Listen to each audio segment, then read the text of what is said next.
Ladies and gentlemen, boys and girls, and dreamers of all ages, welcome to the Disney Countdown Show. Remain seated, please. Permanecer sentados, por favor.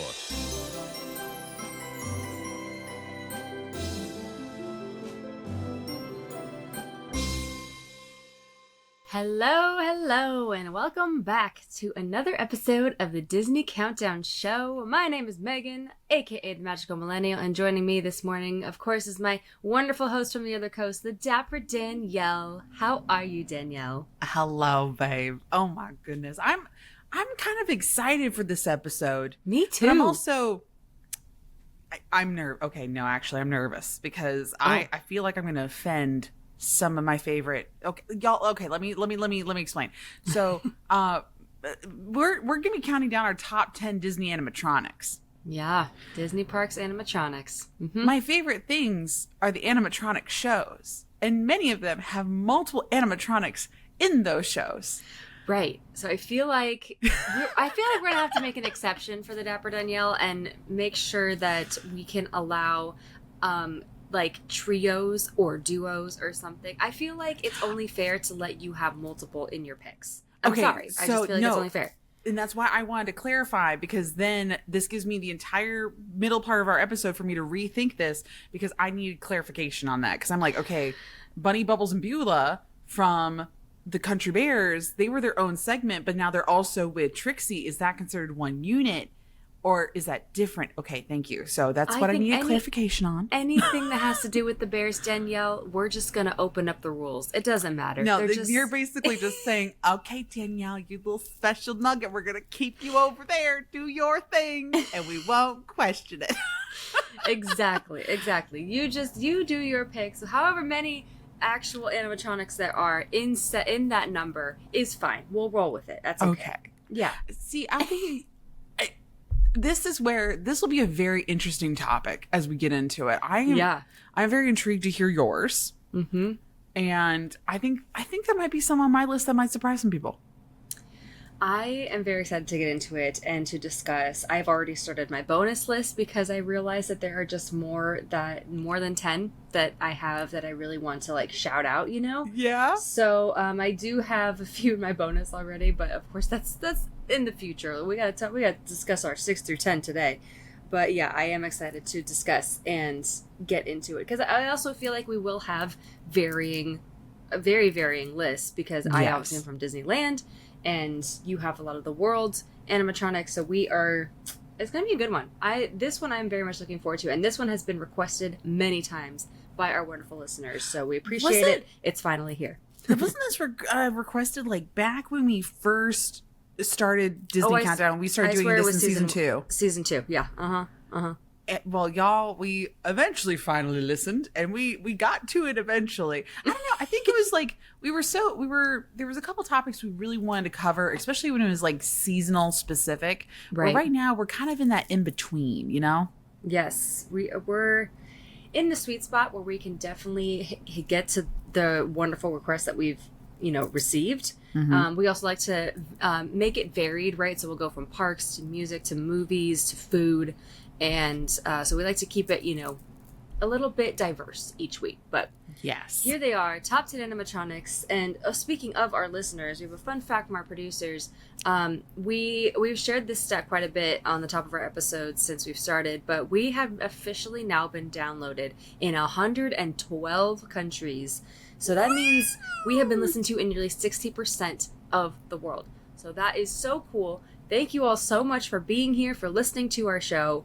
And, of course, if you haven't already, we do have some social content as well. Oh, yeah, we do. Sorry, I got a little kind of flabbergasted by the number right there that you were saying. I was like, wait, how many? I don't even think I can name 112 countries. I'm my world geography is not great as well. I'm working on it, but yeah, I can tell you crazy. What's funny is I can tell you about like ancient world mythology and like that kind of history stuff doesn't mean I can tell That's you what cool. modern countries exist right now. I know. Oh, that's unfortunate. I paid more in We'll history work on class it. than I did in geography class. Anyway, but yes, we do have a couple of socials, and a lot of you are already following us over there, over on Instagram, TikTok, and Threads. And some of you actually have been watching our most recent episodes also on YouTube. Hello, YouTube family. It's going to be on youtube.com/countdown network with our sibling shows, but then we have a whole little playlist just for the Disney Countdown show over there. So you can watch like our last episode that we just did with James. Yeah, James. And Yep. oh my goodness, it was so good. That was such a great episode. And I loved the social content that we also put out with him. Yeah. Oh, can we just acknowledge, I don't know if you guys noticed this, but we posted that video with our interview with James. It was talking about, was it the Darkwing Duck or the Chippendale one? It was I think it was a Chippendale. I think it was Rescue Rangers. Yes. Right. Yeah. And then all of a sudden, Jodie Benson liked it. And so did Dave Bautista. Yep. And we're And just then Jonathan Bennett also commented as well. and so we're getting these notifications because it's shared across all of the socials on Instagram, and we're just like, oh, okay. It was so cool. It's so cool. Well, James is such a wonderful and obviously very social man, and he has a wide range of friends in the industry. So it was really cool to see some familiar faces pop up and like the reel or comment on the reel. So that was really cool. Yeah, and clearly, Rescue Rangers, DuckTales, all of these old Disney Channel theme songs bring the people together, especially those who were watching back in the day like us. So maybe we need to talk more about Rescue Rangers, because obviously there's a couple of people that really hits home, you know? It resonates. Yeah. I'm down. We'll talk more about old Disney Channel. We'll talk more about it. You know what we'll do is that next time I'm in town over there or you're in town down here, is we'll dress up as Chip and Dale in the Rescue Rangers outfits, and we'll make that a whole thing of content. And that's I think how it was we'll it get was the meant older to stars be. to recognize us. Oh, for sure. I am in for that. It was meant to be because Dapper, Danielle, and I pulled on our Mickey and Friends little Labubu bowl. What are the? I think it's Mickey and Friends. I can't remember the actual name of the package. Mickey, what are they called? The Mickey Mouse Friends and Family. Friends or and something Family. like that. Yeah, I got my little chip right here. Yeah, my Dale's sitting back there on the. I've been one of too my nervous bags. to wear him on a bag though, because like the texture of the fur, I feel like this would get dirty so easily. Yeah, I don't know. They are a little more delicate than any other bag charms that I've had. At least it's not the Daisy and Donald ones, because those are just pure white. Like that's like, oh yeah, I'm nervous to wear that on a bag. Yeah, that's just waiting to get dusty and dirty. Literally. Yeah. But yeah, and I think that's pretty crazy and just meant to be. So, well, a Chip and Dale bound is coming soon. There you go. And of course, if you don't follow us on the personals, which I'm sure you already do, I am at the magical millennial _ on all the things. She's at the Dapper Danielle on all the things. So thank you so much for following there. And we also have a few reviews for our show that we are so grateful that you leave for us. Thank you so much. It's a great way for other people to get to know about the show, because yes, we've been doing this for over 2 years now, but there's still people who don't know we have a podcast and are surprised and which is so funny. Start listening because you leave the review. So thank you. You can do that on Apple. You can rate on Spotify now too, or DM us on Instagram. We also have an email account, disneycountdownshow@gmail.com. If you like email, I do.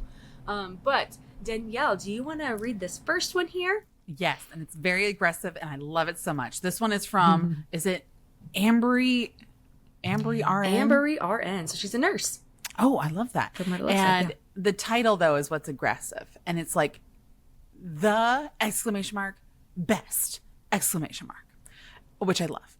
And it says, I am a huge Disney and Disney Parks fan, and I can never get enough of this podcast. I've been listening since around the beginning of season 2 when Megan and Danielle first started hosting. I followed them primarily on TikTok before finding this podcast, but was so excited when I found out about it. I'll stock up on episodes for a few weeks and then binge listen. These ladies get me through the first Dopey challenge this past January. Oh, your first Dopey challenge. Wow. Both the training and the races. I can never get enough of the countdowns and always rack my brain for what my own list would consist of. I've been a Disney World pass holder the past few years, but I'm currently listening to the podcast as I pick up pack for my first Disneyland trip. Woo!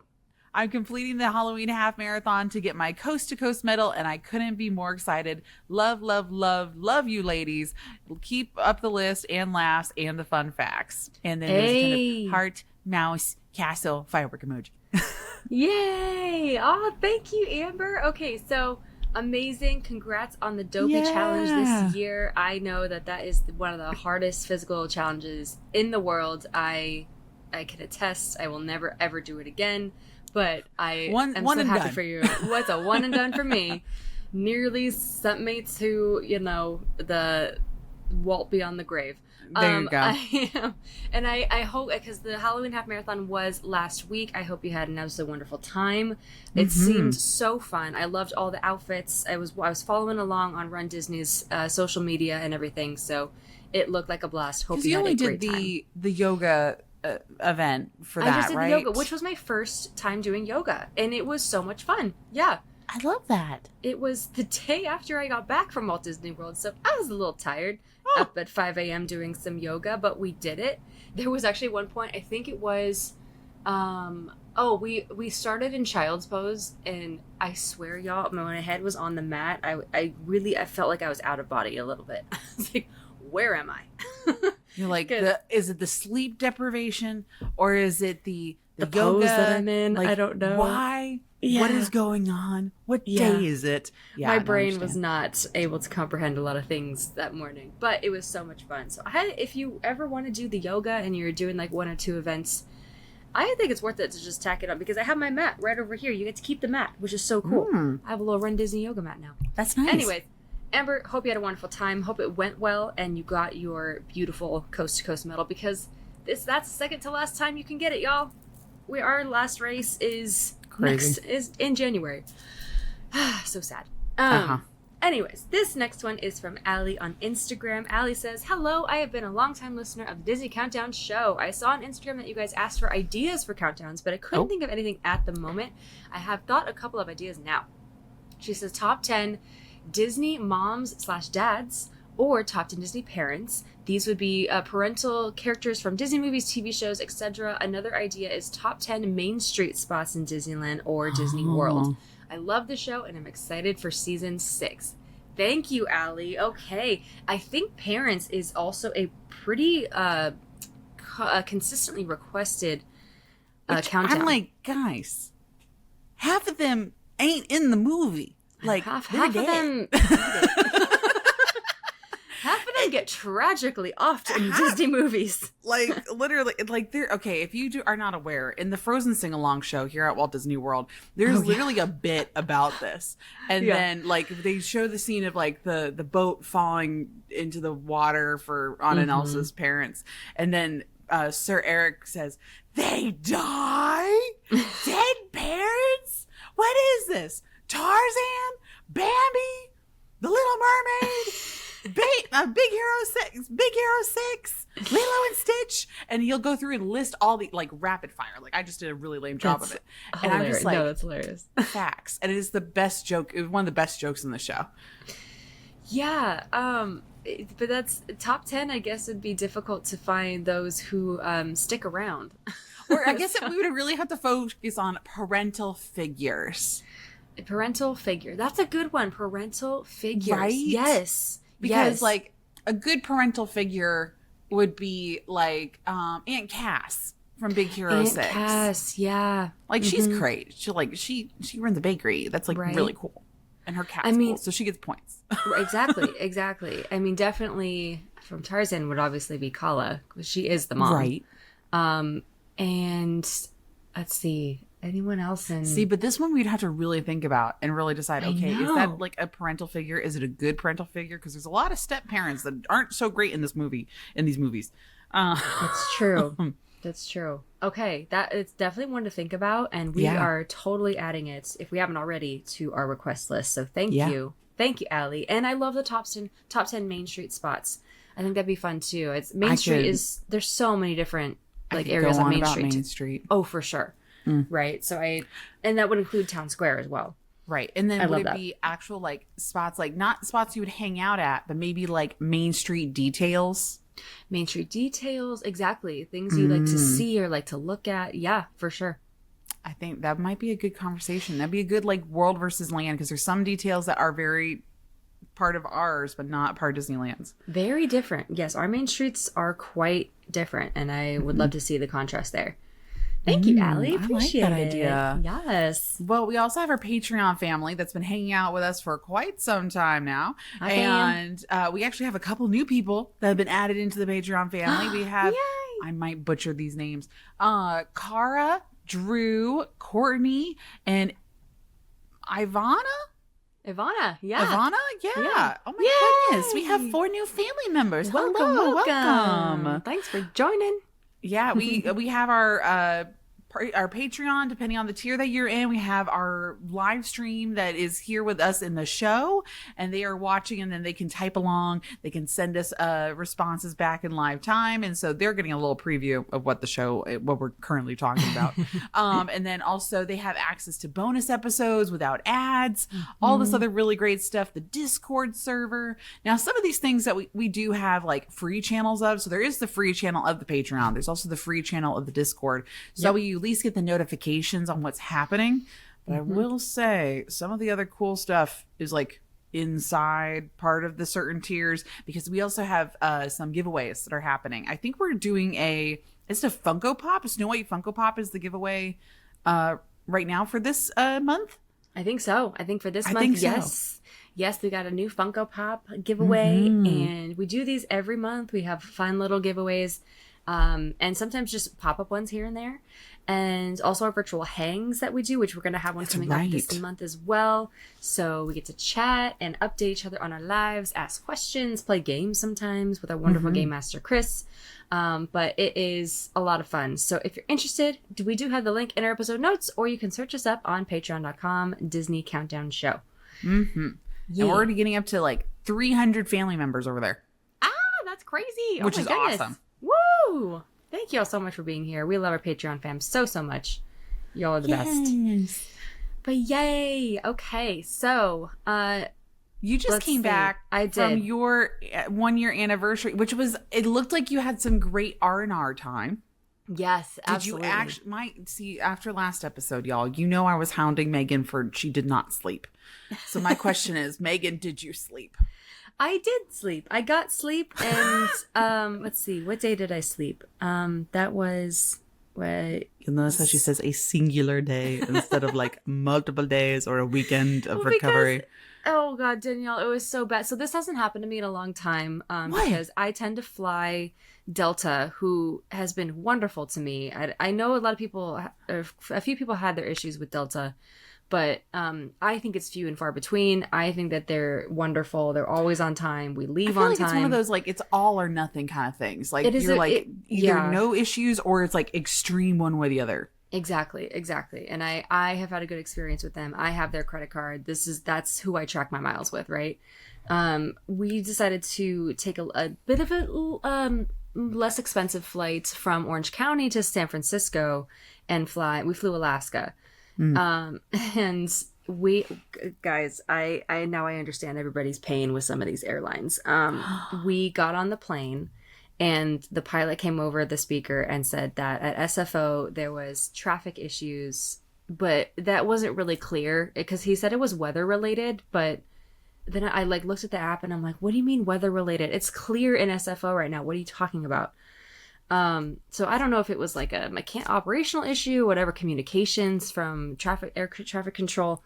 We sat on the plane for 2 hours and my phone was at, like 28% or something, with no place to charge my phone because it was a small plane. It was not a new one. And, I was just like, this is great. And it was already 8:00. We scheduled our flight for 8:00 so my husband can go to work and we can leave after. Right. And so, yeah, we didn't leave until 9:45. And So we got into SFO around 10:45 and then had to drive to Santa Rosa, which is an hour and change away. So yeah, that was not wonderful that night. So that extra hour buffer of you being able to get into the hotel room and like relax and decompress, it just didn't happen. Taken away. I know. Oh. And we had to get up and like eat breakfast and do all that before we went for our wine tour at our venue. They have, that's what we scheduled. We said last year, we're going back for the wine tour at our venue. And that's what we did, which was so much fun. It was wonderful. But yeah, I think that Saturday into Sunday, you guys, I slept and it was great. Okay, good. So we recovered in the middle portion. One day. Yeah. Okay. Uh-huh. And then this week I have told myself that we are doing a lot more taking care of ourselves and not so much worried about work this week. So, yeah. Good. Have we been batching any content? Have you tested the TikTok pre-posting? No. But of course not. I knew you did it. Maybe today. It's when I'm, up and about and doing some stuff that will be part of it all. Yeah.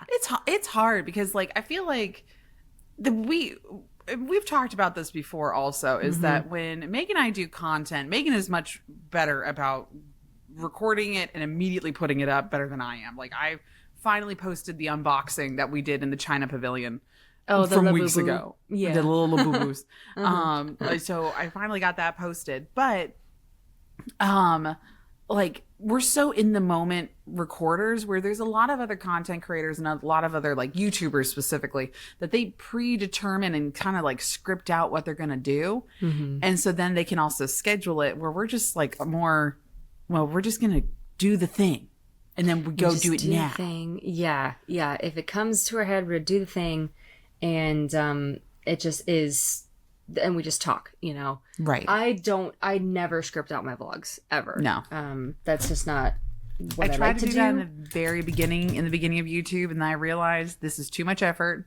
Right. It's not going to turn out how I want it to. I'm not doing a TV show. I need to just talk organically and do the thing, and that's what works best. Because that's just who we are, and that's I like to think why people follow us. Which thank you for following for so long. Yeah. I like scripts. I love script writing, and so like putting on a character for, I don't do it very often, but I actually do. I like to make scripts. I like to do skits, but other than that, if it ever is a vlog, that's different. That's for like different. It's not that's like you're predetermining an event. Yeah. And how you're going to talk about something in a park setting, Yeah. Oh no, exactly. It's not like I'm looking at a teleprompter and right. Yeah. Yeah. So, no, but it's hard. It's hard to keep that up and to do it every day, and that's why we get so busy with that but there are so many other things going on. So, anyway, this week I'm just like, okay, now's the time. I don't have a lot coming up where I can actually get stuff done at home during the day and then go to bed at a decent hour. Well, we're going to try. We're at that point of September where it's kind of that lull, like because we already talked about Halloween dropping, right? Yeah. And then we're kind of in this in between before we're in full-blown spooky season. Which is like very beginning of October. So this is kind of our 2 weeks this is our flex weeks. Does that make sense? Like it is. It very much is. Yeah. Okay. So we're kind of treating this as a flex week and like our content can kind of be all over the place. There's nothing really happening inside the parks. Yeah, there's now one thing I did find out is that Disney World and Disneyland are going to be starting to drop Christmas merch. Do you want to guess how early? All right, y'all, we need to talk about this because I understand why y'all get so annoyed at Halloween merch dropping in July. Because this is too much. This is too much. Early. I'm sorry. We're halfway through September as we're recording this episode. But Danielle, what are the dates they're dropping Halloween stuff? Well, so there's some what's Christmas interesting stuff? is that some Halloween merch, like we know we are missing pieces from Mickey's Not So Scary Halloween Party here in Disney World. There were supposed to be other really? Like the Turvis tumbler and stuff. Oh, there's usually a tumbler that releases every single year. Supposedly it was made, but it never arrived. No way. So there's like a couple of other pieces of merchandise that have slowly started showing up. And I'm just like, are you new? And they were supposed to be part of the core collection from like 2 weeks ago. Oh, wow. So I'm wondering Okay. if more stuff's going to show up in October. But because of the weird influx of stuff, and this was forecasted, we kind of knew this was happening. This was foreseen like even last year when it comes to holiday merchandise. And that's why so many stores already have Christmas merch up. Like in the Halloween section in Target, the Christmas lights are already out. Yeah. There. Like that, that's what we can expect. We already know that. Costco too. Yeah. Oh, exactly. Well, we already saw the Christmas collection order drop on Disney Store. Yes. Some of it. Mhm. The beginning of the core pieces. Some of those core pieces are going to start dropping in Disneyland and Disney World the first week of October. Wow. We're looking That at is wow. yeah, the first weekend. So October 4th through the 6th, we're going to start seeing displays popping up in Disneyland and in like Magic Kingdom and stuff. Oh my gosh, October. Which That is like for a sure- lot. It's a lot. That's the earliest they've done it, right? This is Yes. like way early. Okay. I mean, we'll usually see stuff. I would say like it usually drops the weekend before Halloween. So like I would say like October 25th, 26th okay. is kind of like the norm. Like we'll start seeing it pop up more, and then they'll do the dramatic changeover in like World of Disney the weekend after Halloween. Like that's to be expected. Yeah, and that's what that is to be expected. That's when I usually expect to see it in the big stores. These are going to be like mini setups in the stores alongside the Halloween stuff, from what I understand. Okay. Thoughts, opinions, you'll see more about it in the content later when it happens here in a couple weeks. Yeah, don't you worry. That'll be in the content. I'll be like, excuse me, what is this? Who is you? Who is Mariah you? Carey. No, we are still talking about the I mean- zombies and the ghosties. Okay. Get back in the icebox, Mariah Carey. That's what we're going to be doing. Sure, we're not thawed yet, okay? We're No. not thawing you out yet. And that's what tends to happen is people get real all, up in arms about the snow going on our castle super early because y'all, you know every single year without fail during Halloween season, they will start putting that snow on and everyone's like, what is that? No. Well, it's already that people are posting videos about seeing it backstage. It's already prepped and ready to go during the Halloween marathon that just happened. Yeah. So it's coming up at some point. You will start to see it, the white on the castle, and slowly but surely throughout October, they start adding more of the Christmas decorations to the castle. You'll start to see it in New Orleans Square. Mm-hmm. And then as soon as November 1st, 2nd rolls around, a lot of stuff will go up. Because, yeah, it does take a while. Because we do have a lot of decor in both of our parks. But, and it's funny, I actually meant to post this. I don't think I ever did. But with the little scary cones above Cars Land, I don't know if you see those Halloween garlands that are up. And then those with scary teeth. Like the teeth, like the cone teeth with like the gear eyeballs? Exactly, yes. Yeah? There are snowflakes in there. I don't know if anybody noticed that. There are snowflakes on the side. And I'm like, that's not Halloween. Y'all are just putting those up there because you didn't want to store them for Christmas. Wait, I'm going to have to look at pictures. I have a picture. I have it. Hang on, I took it. You need to like text that to me so that way I can see that real quick. Because that's like... Because the snowflakes are made out of the wrenches, right? I think so. Let me go back here. This was and they're like, oh, before it's gray. It's textured enough. These kids won't even notice. It'll blend in with the spider web.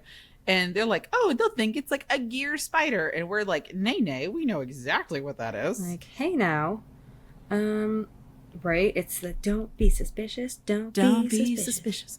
Don't be suspicious. No.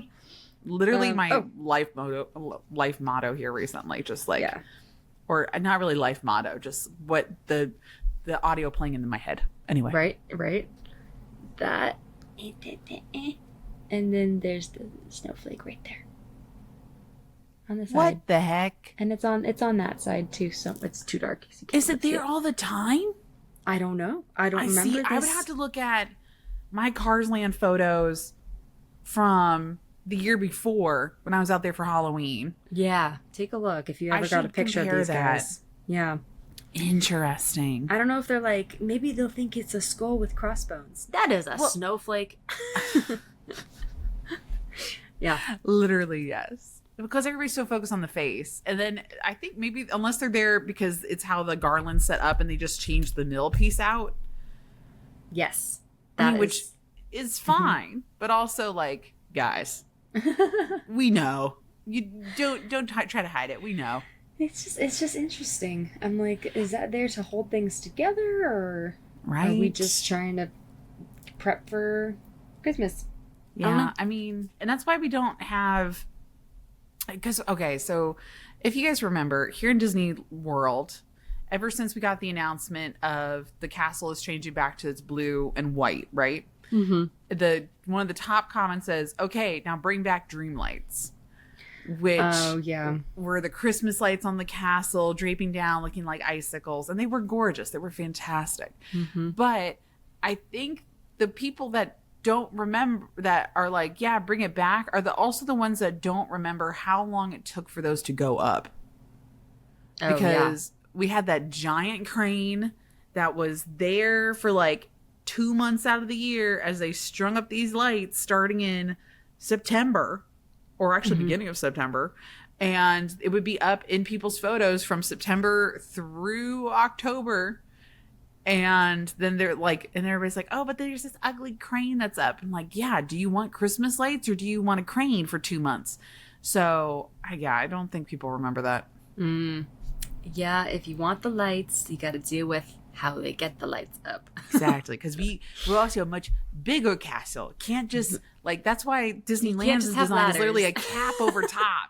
And they just use a cherry picker and just place it on top. No, ours is an actual crane lift and, like, more safety harnesses. Yeah, that's the downside to having a larger castle. So, it is pretty, though. It is pretty. It is pretty. It is pretty cool. And something else that, Okay, we got to talk about, wait, were you going to say something? Because I would love to shift gears and talk about you for a second. We can talk about me. Okay.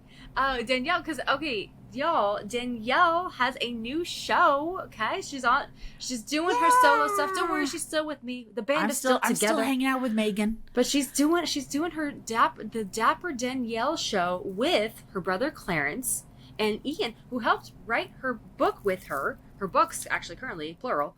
Yes! And I am so excited for you because this is going to be fully diving into all things Dapper Danielle and Disney history, fun facts, all that good stuff. Yes, and eventually, like, the show's kind of designed and kind of got spearheaded because of my time at the Themed Entertainment Association and, like, talking to more people a part of that.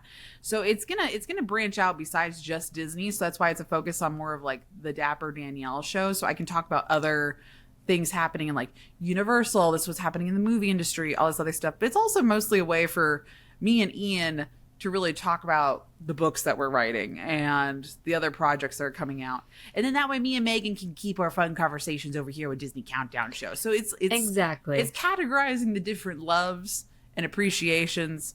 And then that way you guys are just hearing a lot more of me yap is really what it is. I love that because yes, it is. I know it's crazy and it's just wild to think about, but we have other interests outside of Disney. And that's been so funny to talk about, like, because me and Cole, we've been doing so much stuff with, like, our anime stuff, and people, like, we went and saw the new Demon Slayer movie that came out, and the number one comment's like, Danielle, you like anime? And I'm like, guys, I am a nerd of many things. Like, Disney is a really, really big part, and the history side is, like, a really big part of me, but I'm also a nerd and geekdom about a lot of other stuff.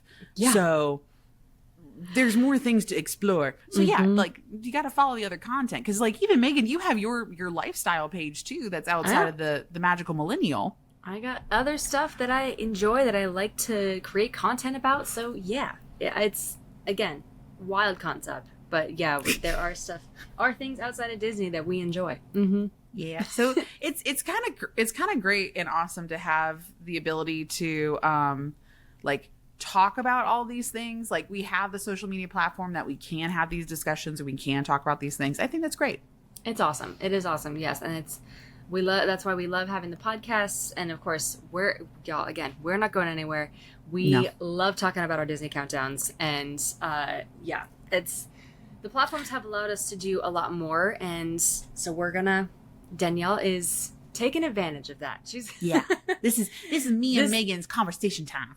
This conversation time, yes. And then you get to hear the Dapper Danielle and her ratatouilles about all other things on the Dapper Danielle show. It's mostly me just ranting at my siblings about history stuff, and then they're just like, that. Oh, but then like, because Clarence is also a nerd on so many things, like in the music industry specifically. Yeah. And then you have Ian that comes from the world of like data and like especially import data. So like all the things that we talked about Christmas merchandise coming in so early, Ian can talk about it's this freight manufacturer and like all these different things and the ports that it's coming in from. So it's great to have those conversations with the vast opposite side of the spectrum in knowledge, and it's great. That's really cool. It's kind of like you have all three pieces put together. So you get a little background info too. That's awesome. It's great to have siblings that are on the other side of the spectrum but are still in the creativity mindset that we can have these conversations. It's great. It's great. It's great little rebound and bouncing of ideas.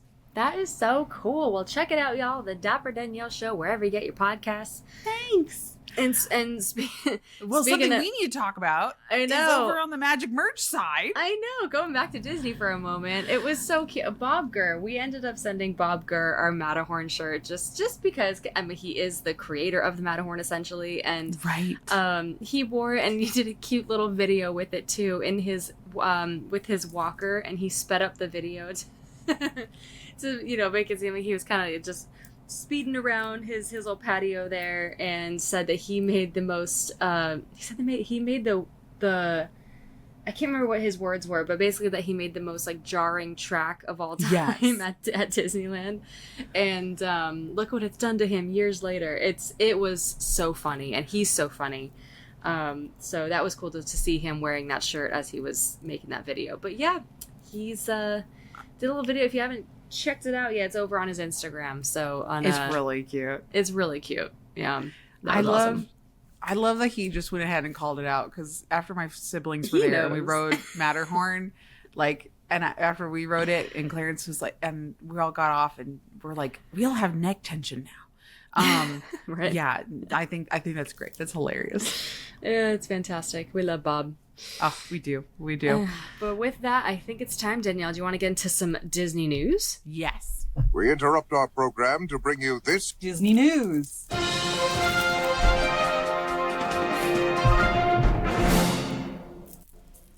Okay, so you know your actors better than I do. I do. So we have some new characters were announced for Zootopia 2.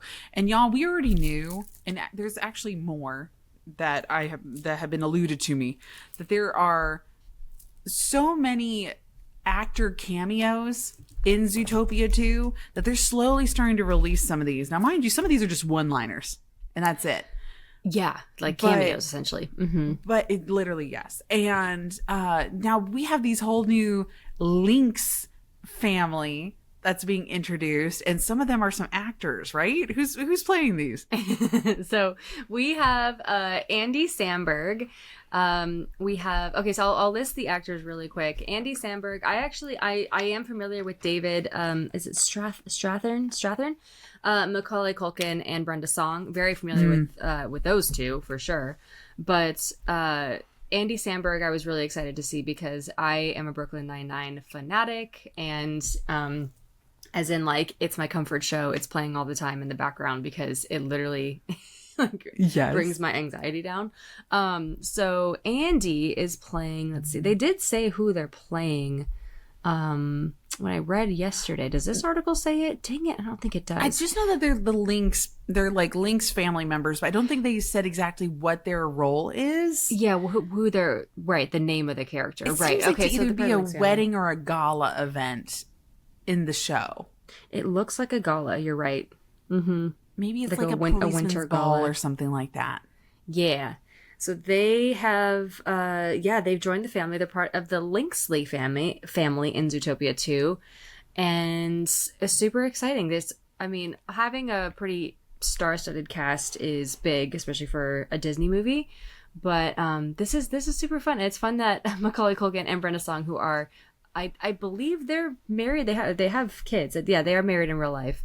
And they will be both voicing the members of the Linksley family. So, which is crazy and hilarious. It's cute. It'll be funny. Sorry, it does say that. I'm sorry. It does say right in the lower part of the paragraph. Sandberg plays Paubert Linksley, the easygoing runt of the family. Strathern, I'm so sorry if I'm mispronouncing it. I know who this actor is. I haven't said his name a lot. He will voice Milton, a distinguished business mammal and the family patriarch. And Culkin voices Catrick, the oldest ambitious son, while Song is Kitty, the sharp-tongued daughter. So they're brother and sister. Oh. Mm-hmm. Okay. Okay, interesting. Yeah, that's pretty cool. I'm very excited for this movie. Did they say they were putting the finishing touches on it? Danielle, did you see that clip?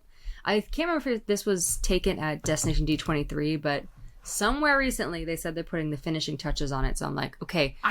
Did I not tell you about this? I don't know. Did you? That they were still working on it? No, literally, they are still working on it. They are. Okay. They had their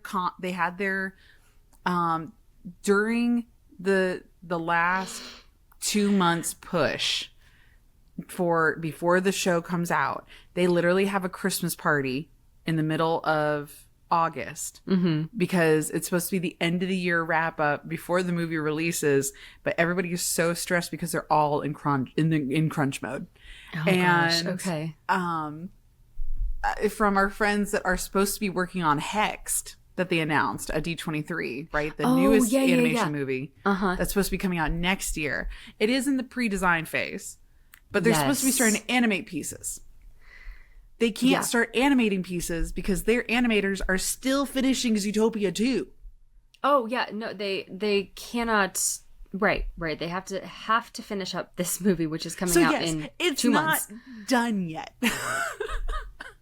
I'm like, oh my god. Okay, so this they're is coming making out me in 2 months. nervous. Making me nervous. Because if y'all have watched the Frozen documentary, you can I think it was the first Frozen one, the Frozen 2.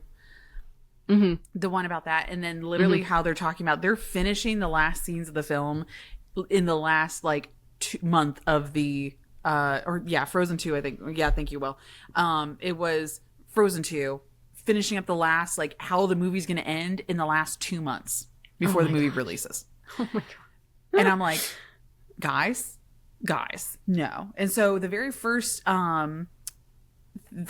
trailer teaser that we saw during D23 of the little weird hamster people, those are all, it wasn't even real yet. Those were animation tests. Oh, when wow. you put characters in clothes and you have them do weird things running across the screen, that's why they didn't have any scenes. Oh wow, that's pretty crazy. Things just, man, I guess with technology you can have a little bit more crunch time down to the last minute. No, we shouldn't be having this issue. And right? And it's gonna be a trickle effect, because then if Zootopia 2 slowed down, who's to say Hexed is slowed down? That's supposed to come out November of next year. Oh man, I mean, we saw what they did with Moana 2. Granted, they did already have bits and pieces of it because they were working on a show. But it got completely redone. It was like 90% of it had to be completely redone. So I don't know. Maybe they have it all lined up to go, and they're just like, okay, now animate it, make it come to life.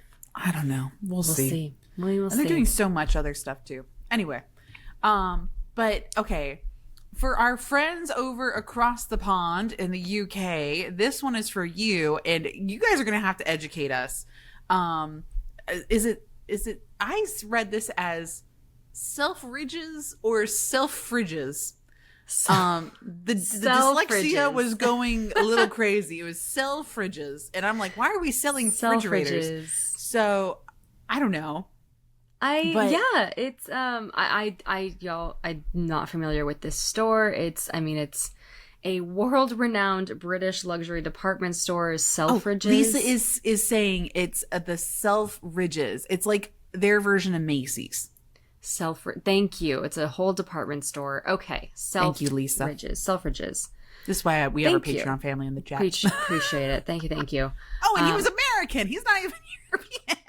And hey, if y'all know about it, great. Love that for you. This is very new to Dapper, Danielle, and I, but it says that starting November 6th, which is only a month and a half away, basically, let's see. Oh, first of its kind Disney celebration will be taking place across Selfridges, London, Manchester, and Birmingham stores, alongside the website, selfridges.com, which will feature more than 60 brand collaborations, 18 decorated Disney windows, an unmissable in-store facade, and 2 iterations of the iconic Selfridges yellow bag. So yes, this sounds exactly like a Macy's collaboration. Or like how they do the holiday windows in New York? That too, exactly. I wonder if this is going to be a Disney Christmas holiday window. Yeah, for England. What? I could see Disney pivoting because they took away Disney Store. The Disney Store one, but also the Saks Fifth Avenue, like the really big Christmas display there near Times Square. Where the tree, like Saks isn't lighting up anymore. And that was starting like last year, I believe. Got it. Chris is our boots on the ground. Producer Chris, come on in. Tell us what's happening in New York, because you're literally there. I am literally. I couldn't be more in New York City if I tried. Yes. They didn't do the lights at Saks Fifth Avenue across from Rockefeller Center last year, but it is returning this year. Oh, because too many people were so upset about it. Yeah, I don't know. I'm sure there was some reason for it, but it's a huge thing. It's a money. huge light display they have across the whole block, right opposite of the Christmas tree, and it ends up being a big draw. So hopefully they can bring it back and do it 10 times bigger because they took the year off last year. I don't know. Right. Well, and in previous years, Disney has been the sponsor of the windows. Like they did the whole Snow White collection, and they've done a couple other things. So I wonder if they didn't get the bid to have the Saks windows this year. And that's why they're moving across the pond to the UK. Ooh, well, good for them. I don't know. You'll have to keep us posted over there in New York, Chris. We'll do. Yeah. Okay. Keep us Little posted. Chris pop in right there. Yep. And then, for those who are over in the UK, definitely take some pics, share them on the socials, because I don't know if I'll be making it this holiday season. But this is cool. This is really cool. And I'm excited to see what exactly this looks like, what the merch looks like. But I think it's some really cute things. Probably for the holidays. Yeah. Right? Oh, that might be really cute. Right. Well, over here on the Disney World Coast, something really cool that happened, and I talk about him all the time. He is our favorite musical talent on Main Street, is Grayson Smith, our really fast piano player. You've seen him appear on the Disney socials. He did a duet purely by accident with Jordan Fisher and like all these other people. And he's just so talented, and we love him so much. He was finally honored with the Disney Legacy Award. Woo! And we're like, it's about time. This is we've been expecting this. Yeah. And I did a video explaining what the Disney Legacy Award is, and these are awards that are currently still being given out right now, up until I think here in the next week or two. Then they all should be distributed. But a legacy award is the highest honor a cast member can get. It used to be individual awards, like there was a separate one for Disney World, a separate one for Disneyland, and every other park around the world. Well, in 2011, they decided to change that and make it one unifying award across all Disney properties and like sides of the company. So this is also done through the marketing side, telecommunication, product and development. Like everybody in all the parks now can get a legacy award, but it is a big process. You have to basically write a crazy resume about somebody else, and you can't nominate yourself. And half the time the cast member does not know that they are nominated. Oh, so it's a surprise. It's a surprise. And that's why they're just like, so you see the videos of like them getting emotional or like the family shows up. It is a complete surprise, and half the time they have no idea that they're nominated, unless somebody comes up and says, "I wrote about you," and then Right. but that's They been tell them. Mhm. months in advance, and you're just like, okay, that's great, and then you forget about it until all of a sudden they pull you into the office, and then there's like surprise. You're like, what's going on? Yeah. Oh, that's so awesome. Grayson is, wow, we well deserved. He has been entertaining and bringing smiles to people's faces for years with his incredible ragtime piano playing. And he's been in many a viral video for those who have been watching TikTok or Instagram. He's Oh yeah. shown up in many of those, but that's so awesome. Well, I'm so happy for and him. Megan did ask, so has Grayson ever been on the show? He has not been on our show, but there is a way for me to contact him. So I wonder if maybe I can be like, hey man, you want to join the show one day? Give us a little bit of your background and your history. I think that might be a really cool idea. That'd be great for a music episode or parks episode, but that would be so cool if we did that. Because if y'all know, Grayson is the master of the unlikely melodies. Yeah. So like, and he'll go from like Phantom of the Opera into Hunchback of Notre Dame, and like he'll do these like crazy switches in between them, and it's so good, so good. He's so good. Especially when he plays Muppets, makes me happy. Amazing. Oh yeah. Amazing. Congrats, Grayson. Yeah. And then last but not least, we have a new new investment news. Basically, this is I did see this a couple days ago. Are you okay? Because I was wondering, like, what does this mean? Disney has invested in Webtoon for a new comics platform, and this is, I've seen a little bit about Webtoon, but not a ton. So from the comic book world, right? Webtoon is basically a application where artists can create comics and they can submit comics. Some of these comics go viral. Okay. And all these different TV series, all these different things come out of it. And this is a global application. And there's different varying levels of Webtoon. And there's like a lot of them come out like as a comic would on a weekly or semi-weekly basis kind of thing. Okay. Some of these Webtoons are so popular that they get spin-offs of animated TV shows, or some of them actually have turned into K-dramas. Wow. And all this other stuff. So really popular ones are like Lore of Olympus. And that one got like, it started on Webtoon, started off small, became so big that she got a brand collaboration with Hot Topic. Oh, wow. Okay. And so now Disney's like, oh, hey, there's something happening in the art world over here. You know, we're still doing comics, which, because I don't think people realize they're like, oh, well, unless they're trying to diversify because they think that the comic book store is dying. And they're like, why don't we take what we already have and move it into a digital platform and have Webtoon push it out? Oh, I see. Okay. Yes. So they are pushing out a lot of the Marvel and Star Wars comics that they still have. A lot of content that has already been created in physical media is now going to be transferred over into digital media. Got it. Which will be interesting. I will be interested to see what happens. I actually saw this because of Magic with Meg. And she did her Star Wars announcement to it and was talking about how, the Star Wars comics are coming to Webtoon. And I'm like, hold on, wait a second. So I'm kind of excited. I will be interested to see how this goes, but I also don't want Webtoon to be over corporate scene, if that makes sense. Yeah.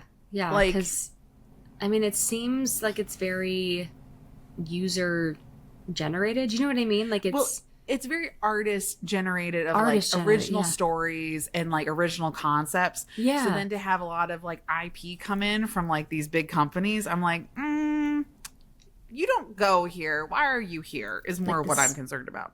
I totally understand. And I'm like looking on the website actually right now, and it's still very much dominated by all the artists' creations and stuff, but a very small banner says, click to read stories on Webtoon, and it has Disney, Marvel, Star Wars, and 20th Century. Yes. So it's now on there, but really it's a small banner on the front page. So I don't know. I think we'll see how it all goes. And see, y'all are going to be like, okay, the people that know Webtoon, this is another thing. We were just talking about the geekdoms and the fandoms that you don't realize that you're a part of. And then the Lore of Olympus people that do know, they're all like, Danielle's one of us. What is that? I'm like, yeah, I know. Right. Guys, calm down. Oh, well, that's cool. And I totally understand why Disney chose to do that Yeah, for certain comics. I get it. I get it.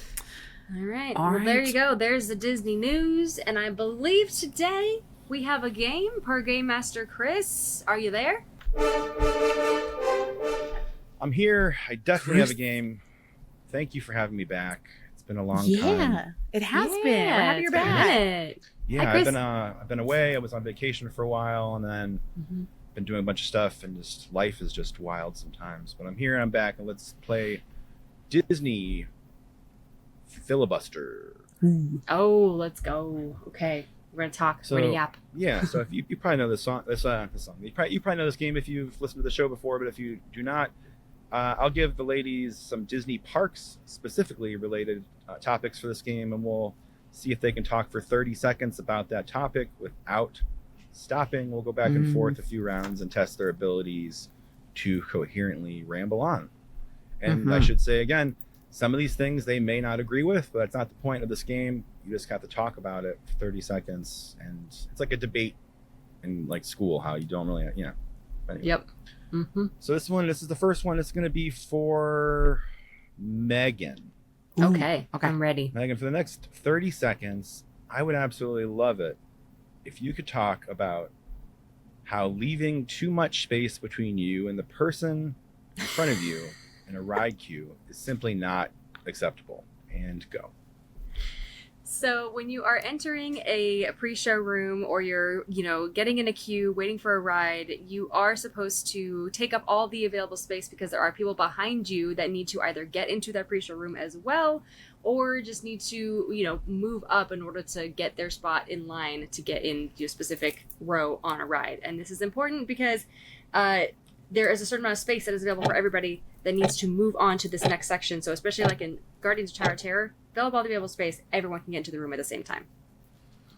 Very good. That very easily could have been the question could have been the other way around. It was just how I felt when I typed it out. So thank It you. very much could be because after COVID, y'all, I know you want your space. I get it. Okay, Danielle, here we go. For the next 30 seconds, I would like for you to explain why some people think table service is superior to quick service. Go.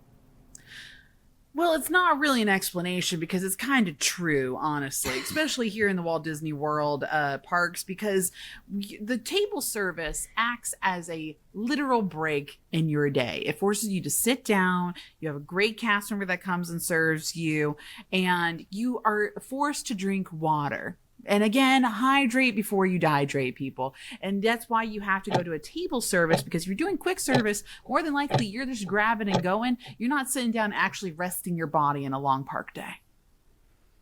Food's better. I would The definitely. food's I would generally definitely better. And the than food quick is service. pretty good. Yeah. Give me an opportunity to sit down. I'm not Dapper happy. Dad could do a Yes. whole filibuster for like 3 hours on why table service is superior and why you should do it. Like, if you ask anybody, Dash I Dad. agree. Yeah. I'm just throwing this out there. I would love to have either the Dapper parents on for a bonus episode just to talk to them about stuff. So if you all want that to happen, please let me know. I think they would be happy to come on and talk. Oh, that'd be hilarious, especially for like maybe next time I'm in Tennessee, I could also just put the mic with them and we can ask them as people that have been to Disney World since the 80s. What's your advice to all these young whippersnappers that are trying to come in and start Disney life? How would you do it properly, kind of thing? Yeah. I would love to give them a voice on this podcast somehow. We Hey. should work that out somehow. I'm game Okay. for it. That'd be awesome. Here we go. Next one. This one's for you, Megan. Okay. I'd love for you to talk about how sleeping in and doing parks in the afternoon/evening is far superior to rope dropping. Go ahead.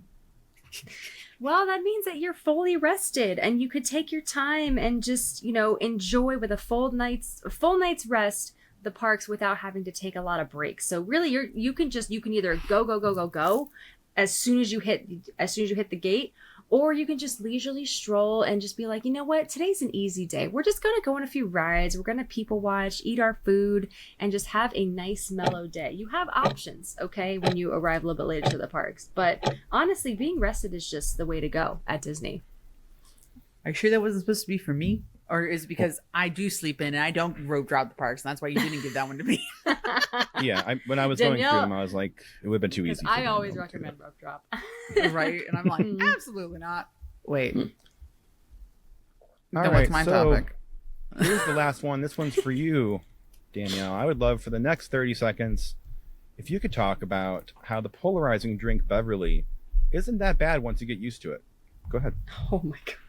So the Beverly drink, located over in Club Cool in Epcot. So as you're heading over into Connections, it's located right there off to the right. And it's layered in with a bunch of other drinks. Most of the other drinks all have very fruity flavors. So really, the Beverly acts as a palate cleanser for you to be able to enjoy the other ones to their full flavor potential. So the Beverly really is there to help you, whether you like it or not. Whether you like That's it or so not, accurate. it's probably That's the so best way to accurate. answer it. There's Whether you like it or whether not. you like it or not. Have you? Megan, were you there to try the other drink that I guess tastes like ketchup? No? What's There's that? a new one from Italy that like Cole and I and like our other friends we were trying here recently, and it tastes weirdly like ketchup. It's wrong, and I was Is it like, no, sweet, the Beverly or is it just is like worse. straight But up ketchup taste? Is it like I have don't any know what it sweetness? is. Maybe it's like it has like a that like ketchupy tangy aftertaste kind of thing. That's good. I'm all right. I don't know. I don't remember what it good. is. I think it might be in Italy. I'm good. Disney Filibuster. Thank you all so much for having me back. Yay! Thanks, Chris. Thank you. Yeah, well, thank you so much, Chris. We always love just yapping away, even if it's about things that we don't Are particularly wrong, like the agree Beverly. with. Like the Beverly.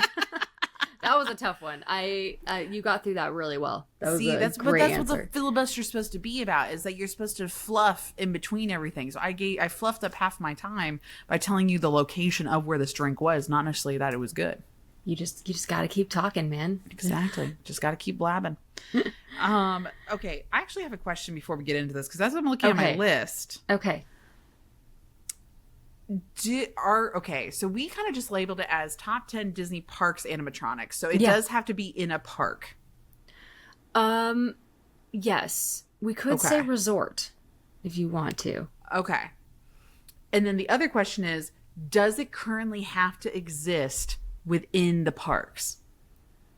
No. I definitely think Okay, so this past or can present. be Yeah. animatronic history. Yeah. Uh-huh. Wow. Yeah. Okay. This is like of all time kind of thing. Daggum. Okay. Is one extinct? Oh, yeah, there's so many that are extinct. Oh, okay. And so this changes up my entire list. And hold on. So I think if you're ready, you might have started last week, but I might need you to start off this one, because I might need to reorder some things. No problem. I can talk for a good amount about this one, and while you Filibuster your reorder. opening. I'll No, filibuster not really. my 10. I'll keep yapping about my number 10. Yeah. So, okay, getting into our 6 to 10 Disney Parks Animatronics. Mm-hmm. My number 10 is going to be Indiana Jones, specifically in the final scene. Now, people are like, why not the one where he's hanging from a rope? Because he doesn't do much movement there. He's just kind of hanging, you know? Wiggling. He's just wiggling. And not really when he opens the door either. But at the end, he's kind of like, phew, like, okay, next time you're on your own. And the tourist line, that's my the favorite. tourist line's really good. Yeah, why did it have to be tourists? Or not bad for tourists. That's one of my favorite ones. And the ball is right there, and he's like, everything's good. I don't know. I just feel like it's it was such a great little representation of him from what they built, you know, back in the 90s, 80s. When did this ride open? It was the 90s, right? Yeah, it was the 90s. No, like 2000, like early 2000s, late 90s. 95. I think it was 95. It was the year my brother was born. Hang on. Okay. Hang on. Indiana Jones and the Temple of the Forbidden Eye. If anyone wants to yell it out in the chat, let me know. I think it was 95. Hang on. Or 98. I'm so good. It was literally 2 weeks after my brother was born, March 4th, 1995. Wow, Megan. Thank you. I do know my Disneyland ride history. Love that. So, yes. And so, you know, I think it was pretty dang good for some 90s animatronics styling. And I don't know. I always like want to see what he says at the end of the ride because it does rotate, right? Mm-hmm. And I have some lines that I particularly love, like "not bad for tourists" or "don't tell me that wasn't big fun." That's one of my favorite ones too. So yeah, that one's my fave. And Indy is just it's just a great ride, man. It's people's favorite for so many reasons. So yeah, it had to be in the top 10 for me. Okay. I realize as you were talking about that one, which is a good one. It is a good one. Thanks. I'm looking at my list. I'm like, okay, does Do you have this people actually... in your list? Not Do you have humans in your list? Actually, I do. Okay. But there's other animatronics that I'm like, okay, is it an animatronic or is it technically a automated puppet? Oh. Because if you look at Mr. Potato Head in like Toy Story, Midway Mania, he is an animatronic, but he is also a puppet, and the cast member that is there watching the audience can control and say certain quotes to be able to adapt it. And like people think they're animatronics in the like Festival of the Lion King. They are actually puppets. Oh, I see. Okay. So I'm like, okay, I think that's changing around some other things for me, especially, okay, I'm gonna just punt it. I'm just gonna say this is the thing. You got this. I believe in you. And I think some of my 10s in this 10 through 6 are gonna be things that are not necessarily exist anymore. We love to hear the history. Right. Yeah. So for me, I'm going to put number 10 at, well, this is also kind of that, okay, this is at 10 because it is a puppet, but it's also an animatronic. It toes the line. Okay. It toes the line in between. Okay. And this is going to be the Muppet Mobile Labs that was in Epcot. Okay. And it was a rolling animatronic. It was Bunsen and Beaker. And they were on this little contraption, and they would they would move around Future World, and they would talk at you, and they would explain their Muppet Mobile Labs invention. This was a thing? It was a thing. When did it close? The Muppet Mobile Labs, hold on, I'm double checking right now. Beaker was an animatronic and I missed it? He was a literal thing. They made an appearance in 2007 at Pixar Animation Studio, which is like dumb. But let's see. It disappeared in the early 2000s. Okay. Okay, why do I not have dates for any of this? But this was like early 2000s. This is when they were really pushing and bringing in animatronics into the parks. And so we had like a dinosaur in Animal Kingdom. There was a lot of more like interactive pieces to make them more lifelike, right? Okay. And to really immerse people into the story, which is great. And I don't know why we don't have them now. Kind of like Push the Trash Can was kind of like that same concept around that time. Yeah. Okay. Yeah, the early 2000s, yeah. Hold on, y'all. I am pulling up Mobile Labs right now. I should have done this beforehand. But again, I was not sure if this was going to be something we were talking about. Okay. And it actually was a thing in California Adventure also. What? But only for a couple of months. Oh. So it did like a test run, I believe, because it was over there in Imagineering. It did a test run in California Adventure in 2007 from February to March. 2 months? 2 months. But it lived in Future World from 2007 to 2008 disappeared and then made a like 3-week reappearance in October 2016. Oh, okay. And y'all, I'm gonna literally, and it did also go over to overseas. It went over to, I think, Hong Kong, I believe. But that's what it looked like. If it'll focus. I just pulled it up because I'm like, how did I miss this?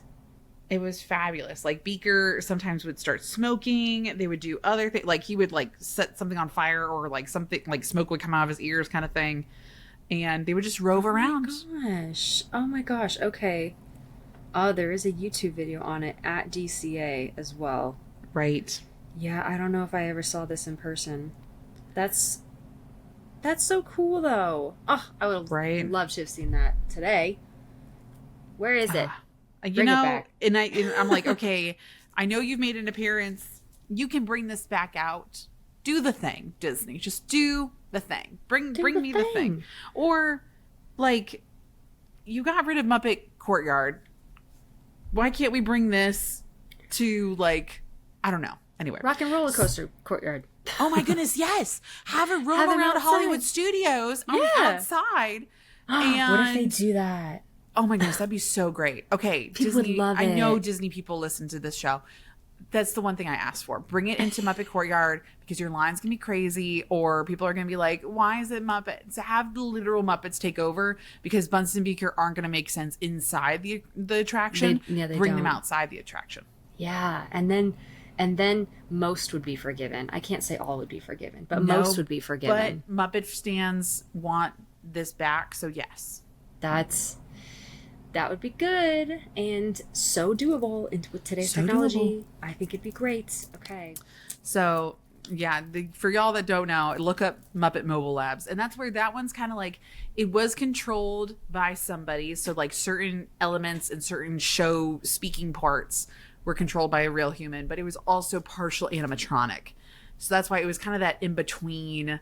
And that's why this was at number 10 for me. I think that's a really good explanation of it, and I love that you put it in there. I think it fully does count as an animatronic, but I understand your reasoning. So, yes. I think Disney Dan would argue with me that it's not.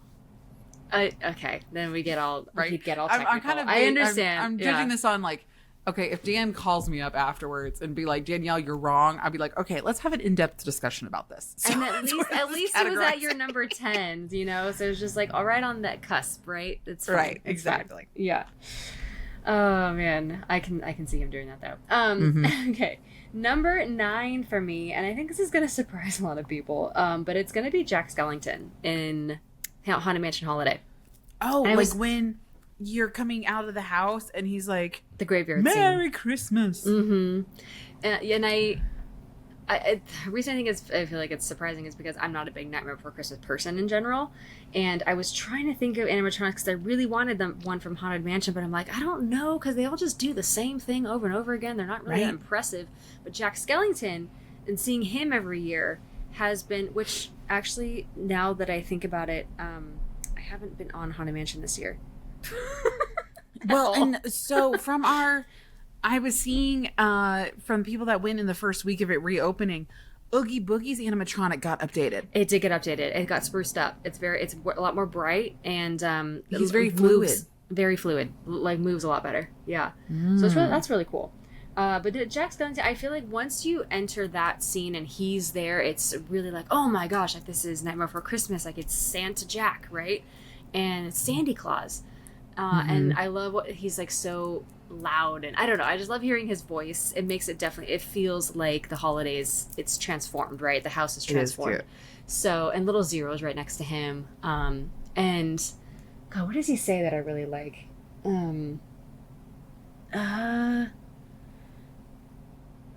Maybe it's Look Zero. I think they like our Christmas or something like that. I don't know. I think he's awesome. He's super tall. He's huge. He's a huge animatronic. animatronic. So when your little dune buggy comes by, you're like looking up at him almost. You're like, oh my goodness, you're so tall. Yeah, right. So I always feel like that's what he would look like, in the movie if a person were there or something.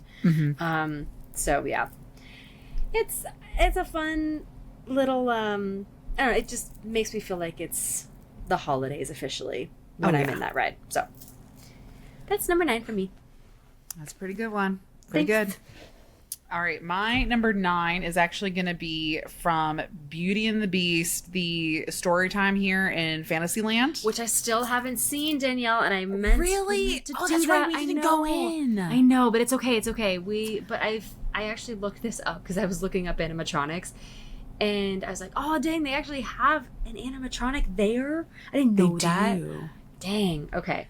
So Yes. this animatronic is actually, this one's at number 9 because she is not fully functioning. She actually acts as cabinetry, and it's going to be Madame Wardrobe.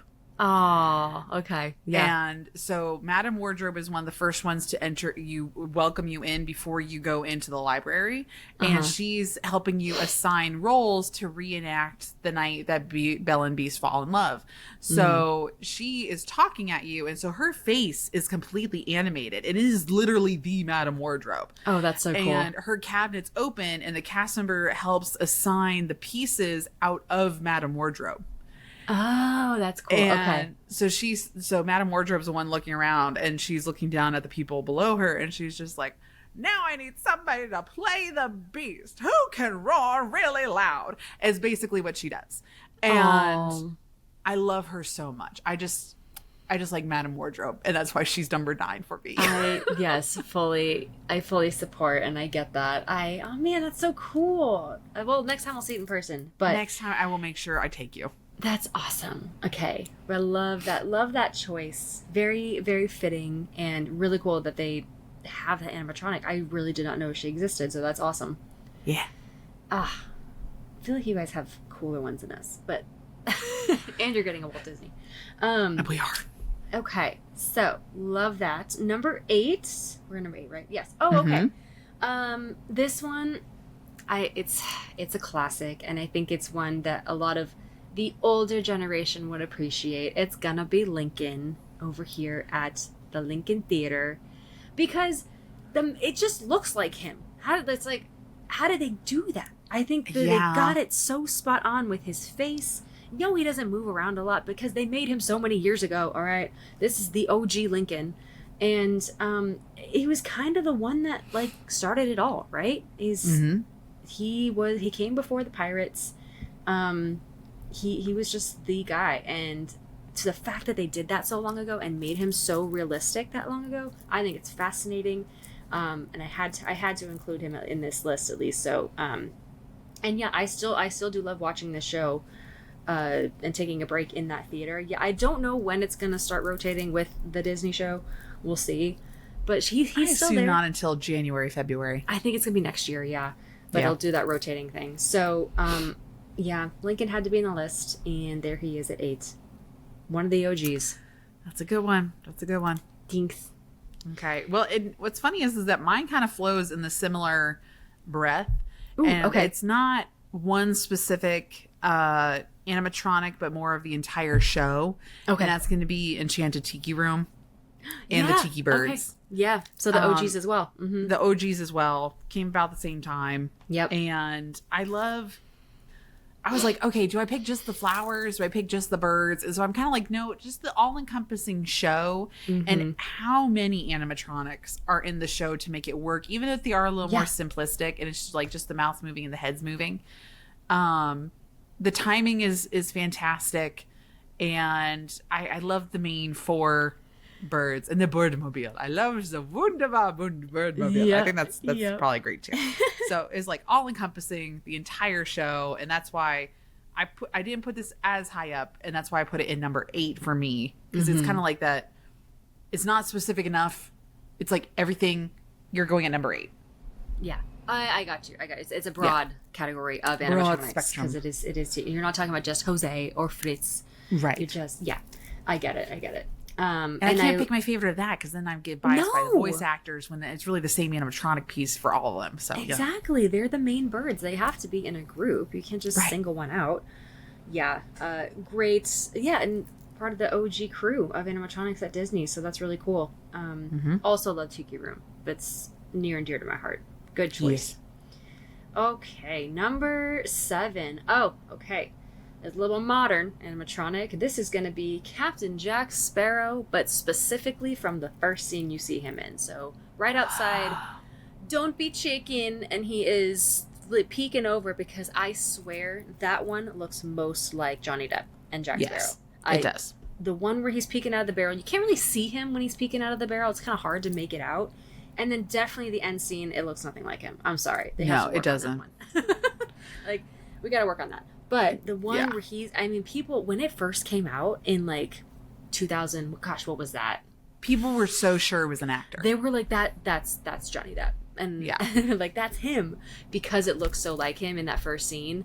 And whatever it is, the lighting or something, they just got it all right. And I'm glad he was looking the wrong way at one point for a while, but they put Pirates under refurb and they fixed him. Everything's working well now. But yeah, that, and so seeing that for the first time, I was also like, dang, they did a really good job. So yeah, he had to be in there, at least one of him, and I just feel like the first scene, Jack Sparrow, is the best out of all three. Okay. Yeah. Hold on, I'm looking at my 7 and 6. I'm like, okay, am I going to keep these where they're at? That's why I was kind of hesitant there for a second. No, you're good. You're good. Okay, I think I might switch these. So I'm going to do number 7 because it's all encompassing. It's not one specific animatronic. Okay. And it's going to be the animatronics in Radiator Springs Racers. Yeah.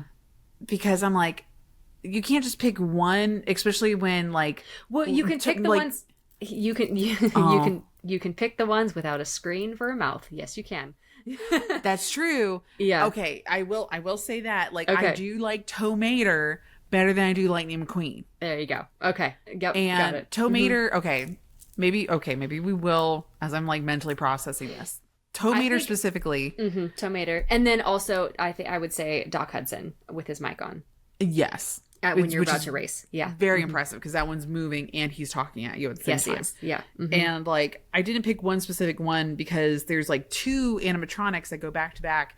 As you're reversing, it switches from one and then goes into another to complete it when they honk the horn and all the cows go tipping. Yep. So yeah, I kind of did vague overall, and I like when you're zipping around the corner and then oh my gosh, what's the cop's name? He comes out and says, "Whoa, Sheriff, slow down! You're not racing yet." Yeah, I like Sheriff too.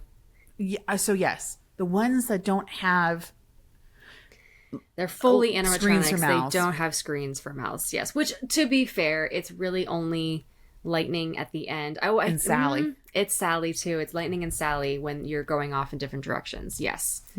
Okay.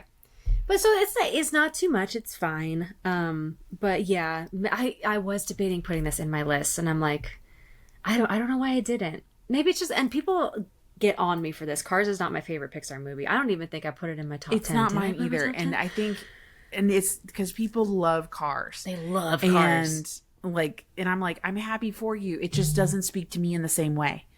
I love the same. land and the lore building. I do not necessarily relate to the characters themselves. Same. I love Mater. I think Mater's hilarious. And Right. you know me and Mater's Junkyard Jamboree, we're bonded, okay? Larry the Cable Guy. Love that. Larry the Cable Guy, he's fantastic. The holiday overlays, 10 out of 10. Oh, beautiful. Yeah, but Cars is not my favorite, and I know I feel bad this did not make my list, but it did not. However, I fully support your decisions, especially when it comes to Mater and Doc. All the ones that have actual moving mouths, right? Right.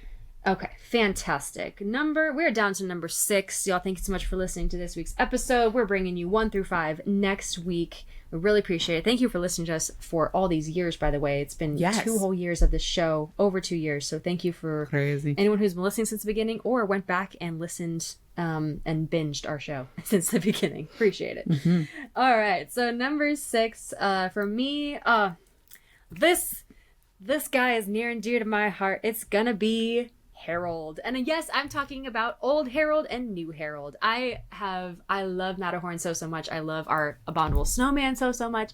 And even when he was just the moving arms and, my dog started barking as I'm like talking about him. That's so crazy. That's hilarious. And to clarify, y'all, Harold, it's the Disney World people that are like, who the heck is Harold? Like, is this some old guy? No, it is the name of the Yeti in Matterhorn. Oh yeah, sorry. Just to clarify. Yes. The Yeti, Abominable Snowman, what have you. Yes. And there was an old version up until 2010 era that he was swapped out for a newer version where he kind of comes crawling out of his little hole and scares you.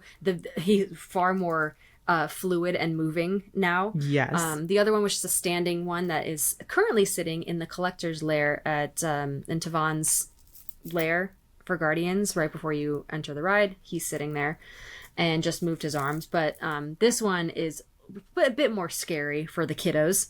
Still has his beady red eyes, and but I love him. I think he's great. The new and improved one is pretty dang good for the ride, I will say.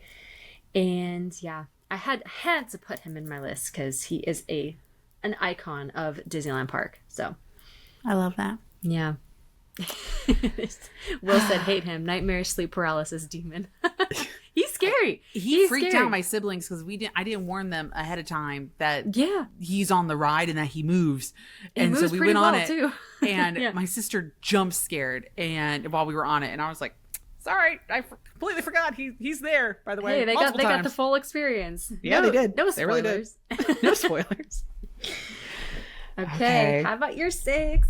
So number 6 for me is because the animatronic does not exist, and it also it was here. It is an extinct animatronic, and it also was very similar to Muppet Mobile Labs. It was part of the same directive initiative that it was actually a puppet. Oh, okay.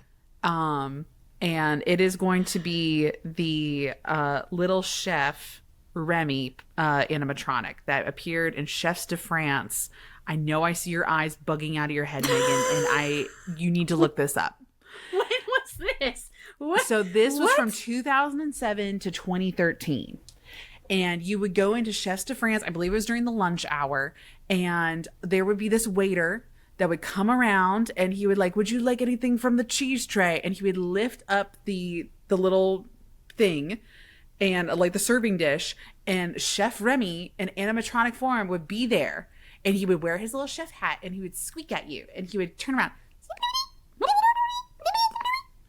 And it was controlled by the waiter. But the waiter would be talking and controlling using the top of the chef lid. Oh, that was actually a remote.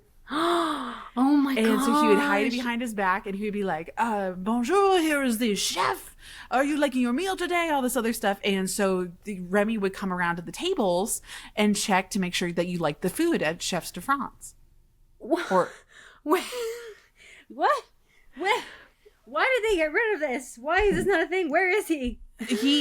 Honestly, he was such a great piece and such a great piece of like story immersion. I feel like, thank you, Maggie. Yes, Maggie's like, Danielle's Remy imitation needs to be made into a sound. Honestly, yeah, because that's what he sounds like. If you look up the video, it sounds just like that. I did get the chance to be able to see this animatronic in person like twice in my life.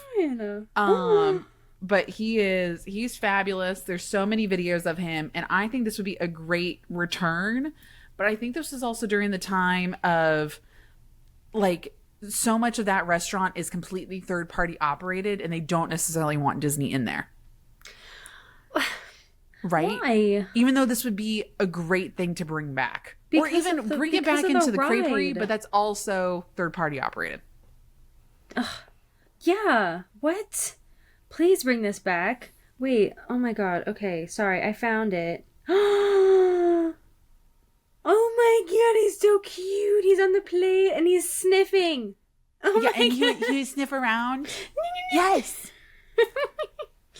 I would quite literally pass away. You would. And there's so many other people that are newer to Disney culture that I think that love the Remy story and love Ratatouille, especially with the new attraction. Like, it makes sense to bring this back.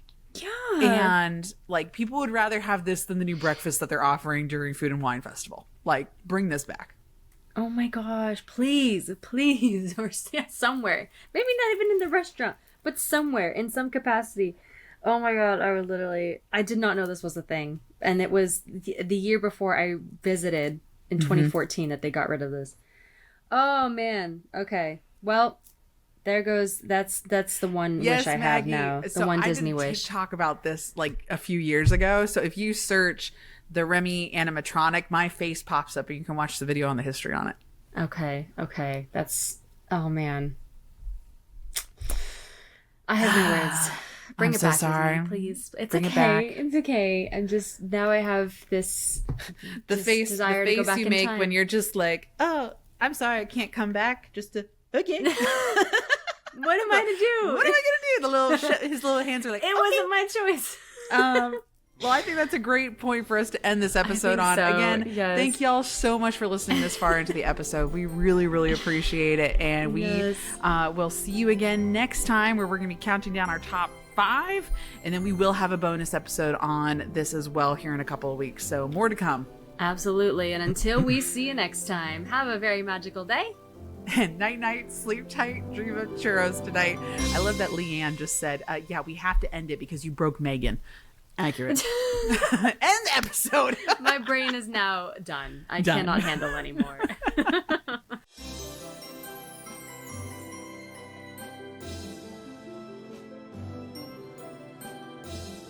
To have your name at the end of our new episodes and to receive a bunch of magical perks, please check out our Patreon via the link in the episode notes. Or visit patreon.com/Disney Countdown Show.